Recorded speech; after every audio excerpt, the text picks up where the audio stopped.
Hey guys, I'm Harshita. Welcome to Study Waves. Today in this video, I'll tell you some unknown facts about famous Indian paintings. Before moving on to our topic, I'll tell you something about geographical indication, यानी कि भूगोलिक संकेत. A geographical indication is a sign used on products that has a specific geographical origin and possess qualities or a reputation that are due to that origin. यानी कि geographical indication एक indication है जो कि उन products पर use होता है जिनकी एक विशिष्ट भौगोलिक उत्पत्ति होती है और उसमें उस ओरिजिन की स्पेशल क्वालिटी और रेप्यूटेशन पाई जाती है. जैसे कि अगर आप कश्मीरी पश्मीना खरीदते हैं तो वो आप क्यों खरीदते हैं? क्योंकि वो कश्मीर का है, उसमें एक स्पेशल क्वालिटी है, उसकी एक रेप्यूटेशन है. तो यही होता है ज्योग्राफिकल इंडिकेशन. और भी एग्जाम्पल हैं जैसे कि वेस्ट बंगाल की दार्जिलिंग टी, बीकानेरी भुजिया, तमिलनाडु की कांचीपुरम सिल्क साड़ी, बिहार की मधुबनी पेंटिंग, उड़ीसा की पटचित्र पेंटिंग, तमिलनाडु की तंजौर पेंटिंग और हिमाचल प्रदेश की Kangra painting. Now, with the help of GI tag, good quality of agricultural, natural और manufactured product is ascertained. यानी कि GI टैग की मदद से एग्रीकल्चरल, नेचुरल और मैन्युफैक्चर्ड प्रोडक्ट की अच्छी क्वालिटी को सुनिश्चित किया जा सकता है. Now, who can apply for registration of geographical indication? Geographical indication के रजिस्ट्रेशन के लिए कौन अप्लाई कर सकता है? An association of person, producer और body established under law can apply for registration. व्यक्तियों का संगठन, व्यक्तिगत निर्माता या फिर राज्य सरकार के अंतर्गत कोई वैध संगठन इस रजिस्ट्रेशन के लिए अप्लाई कर सकता है. Registration is not compulsory, but registration affords legal protection in case of infringement of geographical indication.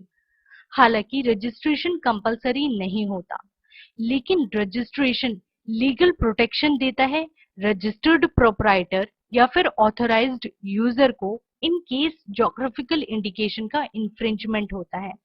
जैसे कि मान लीजिए मधुबनी पेंटिंग है और वो कहाँ की पेंटिंग है? वो बिहार की पेंटिंग है, लेकिन कोई और पर्सन दूसरे स्टेट में ऐसी ही डुप्लीकेट पेंटिंग बनाता है और कहता है कि ये मधुबनी पेंटिंग है.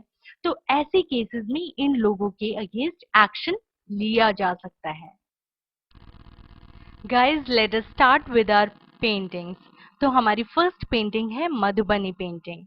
This painting has origin of Mithila region of Bihar.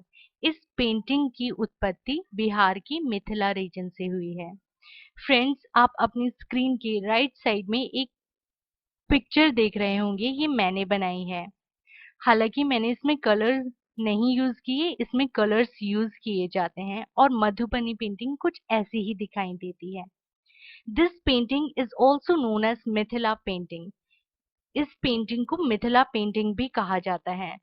This painting is painted with the help of fingers, twigs, brushes, matchsticks, sticks wrapped with cotton. इस पेंटिंग को फिंगर्स की हेल्प से, टहनियों की हेल्प से, ब्रशेस की हेल्प से, माचिस की तीलियों की हेल्प से और स्टिक के ऊपर कॉटन रैप करके पेंट किया जाता है.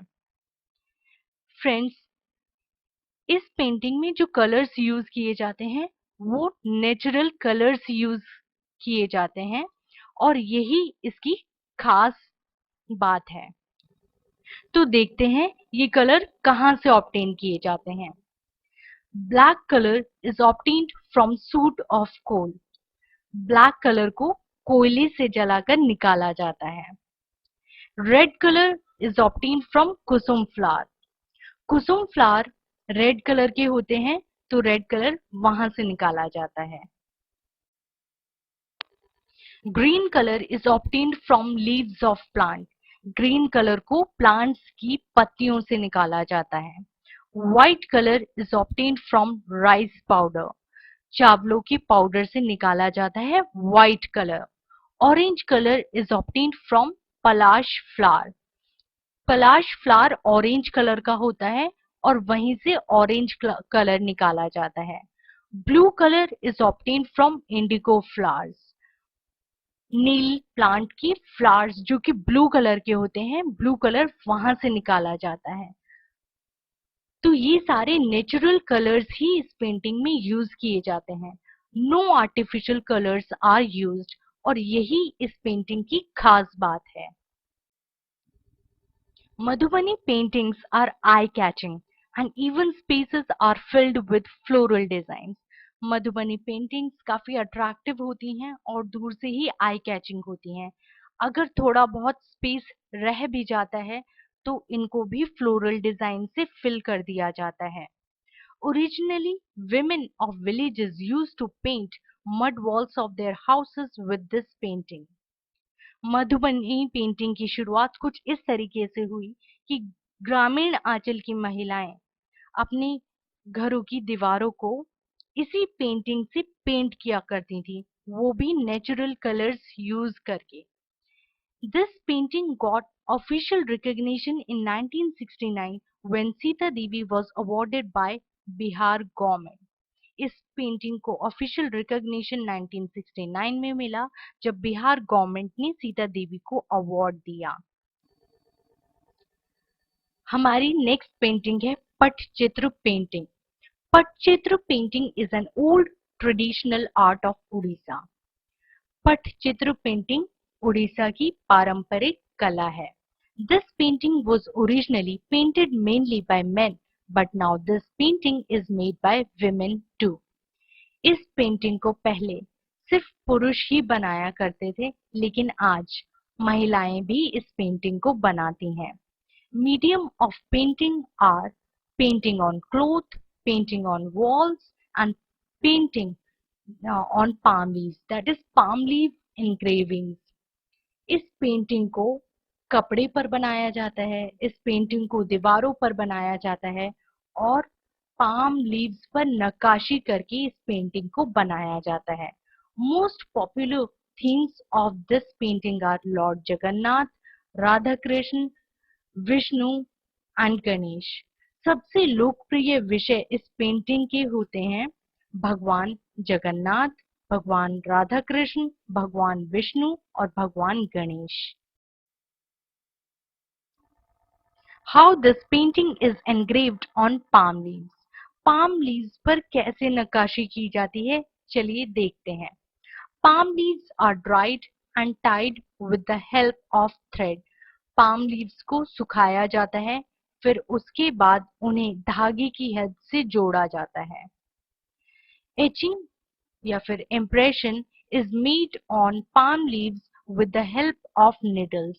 Needles की हेल्प से palm leaves पर impressions बनाए जाते हैं, डिजाइन्स बनाए जाते हैं। Lamp black is smeared all over the leaf, then it is cleaned. Impression gets filled with this black color, making this painting beautiful. उसके बाद उसके ऊपर लैम्प ब्लैक फैलाया जाता है।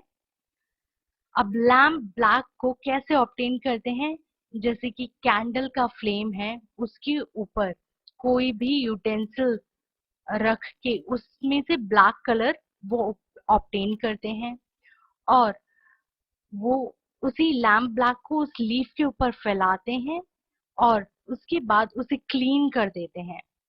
उसके बाद जो इम्प्रेशंस में वो ब्लैक कलर फिल हो जाता है और फिल होने के बाद वो पेंटिंग बहुत ही सुंदर लगती है।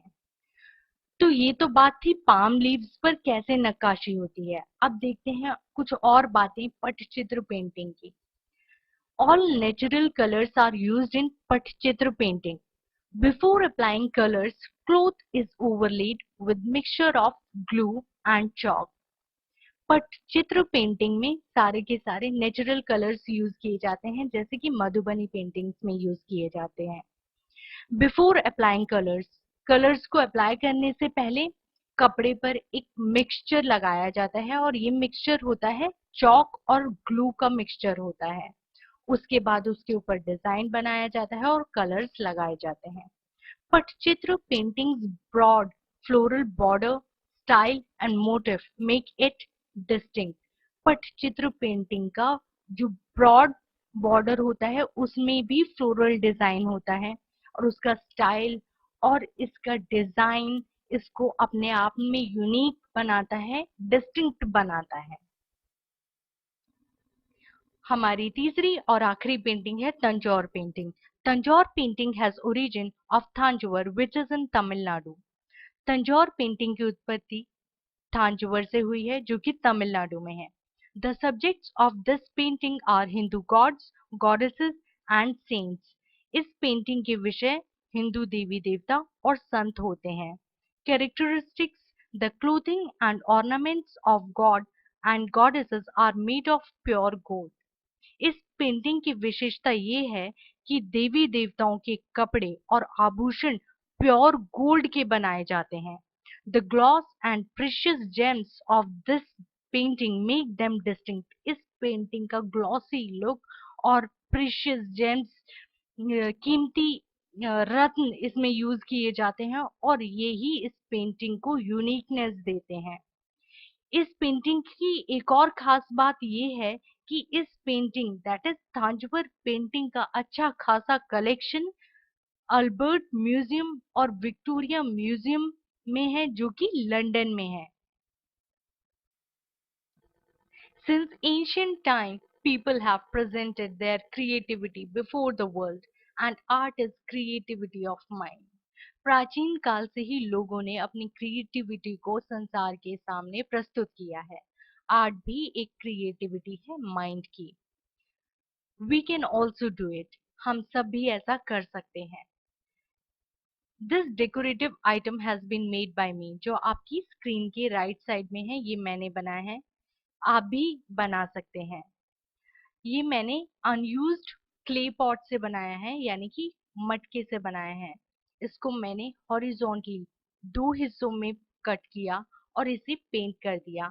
आप इसको कोई भी कलर से पेंट कर सकते हैं और इसमें कोई भी डिजाइन ड्रॉ कर सकते हैं, कंटेम्प्रेरी आर्ट ड्रॉ कर सकते हैं या फिर क्लासिक आर्ट यूज कर सकते हैं और उसको डेकोरेट कर सकते हैं। और इसके एजेस पर मैंने थर्मोकॉल बॉल्स लगाई हैं और आप भी ऐसे लगा सकते हैं। और इसके अपर पार्ट को, इस पॉट के अपर पीस को मैंने नीचे रखा है और नीचे वाले पीस को मैंने ऊपर रखा है जिससे कि ये बैलेंस हो चुका है। आप भी ऐसा कुछ कर सकते हैं और अपने घर के लिए कोई भी डेकोरेटिव आइटम बना सकते हैं। That's it for today. Thank you for watching. For more such videos, please like and subscribe.